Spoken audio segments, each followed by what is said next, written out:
খাদিজা নবীজিকে শোনাইলেন, ওয়াল্লাহি মা ইউখজিকাল্লাহু আবাদা, আল্লাহর কসম এমনটা কখনো নয়, এমনটা কখনো হবে না। আল্লাহ আপনাকে কখনো অপমানিত করবেন না, আল্লাহ কখন আপনাকে লাঞ্ছিত করবেন না। ইন্নাকা, 5টা কথা বলছে। খাদিজা নবীজিকে সান্ত্বনা দেওয়ার জন্য কয়টা কথা বলছে আমার মা বোনেরা? 5টা কথা বলছে। কয়টা কথা বলছে?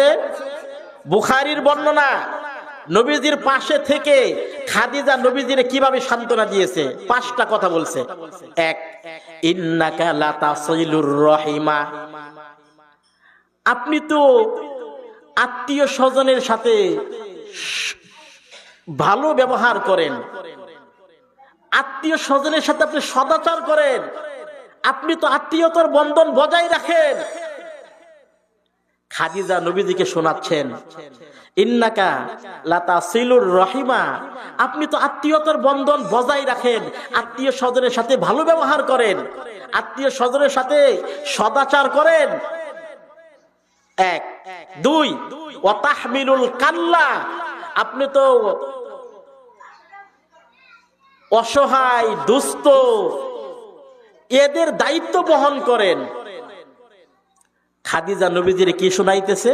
2 নম্বর, ওয়া তাহমিলুল কাল্লা, আপনি তো দুস্থ অসহায়দের দায়িত্ব বহন করেন। 3 নম্বর, ওয়া তাকসিবুল মাদুমা, আপনি তো নিঃস্ব অসহায় যারা এদেরকে সাহায্য সহযোগিতা করেন। 4 নম্বর, ওয়া তাকরিজ জয়ফা, আপনি তো মেহমানের মেহমানদারি করেন। 5 নম্বর, ওয়া তুঈনু আলা নাওয়াইবিল হাক্কি, সত্যের পথে দুর্দশাগ্রস্তদের আপনি সাহায্য সহযোগিতা করেন। কাদেরকে? সত্যের পথে দুর্দশাগ্রস্তদের কি করেন? কন্ত সাহায্য সহযোগিতা করেন। সুতরাং আপনি এতগুলো ভালো কাজ করেন, আল্লাহ আপনাকে কখনো লাঞ্ছিত করতে পারেন না।